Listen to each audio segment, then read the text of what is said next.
കൊല്ലം ജില്ലയിൽ പുതുതായി രൂപീകരിച്ച കൊട്ടാരക്കര മുനിസിപ്പാലിറ്റിയിലെ ഫലം LDF, UDF മുന്നണികളെ കൂടാതെ കേരള കോൺഗ്രസ് ബിക്കും നിർണായകമാണ്. UDF മുന്നണി വിട്ട കേരള കോൺഗ്രസ് ബിക്ക് തെരഞ്ഞെടുപ്പ് നിലനിൽപ്പിന്റെ പ്രശ്നമാണെങ്കിൽ ഇടത് വലത് മുന്നണികൾക്ക് കൊട്ടാരക്കര അഭിമാന പോരാട്ടമാണ്. കേരള കോൺഗ്രസ് ബിയുടെയും ആർ ബാലകൃഷ്ണപിള്ളയുടെയും സ്വന്തം നാട്. UDF എന്നാൽ കേരള കോൺഗ്രസ് ബിയും ബാലകൃഷ്ണപിള്ളയുമായിരുന്നു കൊട്ടാരക്കരയ്ക്ക് കുറച്ചുനാൾ മുമ്പ് വരെ. എന്നാൽ ഇന്ന് രാഷ്ട്രീയ സാഹചര്യം ആകെ മാറി.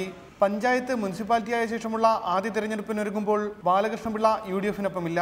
കൊട്ടാരക്കരക്കാരോട് പിള്ളയ്ക്ക് പറയാനുള്ളത് ഇത്ര മാത്രമാണ്. യേശുക്രിസ്തു പറഞ്ഞ ഒരു വാചകം ഞാൻ നിങ്ങളെ സ്നേഹിച്ചതുപോലെ നിങ്ങൾ എന്നെ സ്നേഹിച്ചാൽ മതിയെന്നാണ് യേശുക്രിസ്തു പറഞ്ഞത്.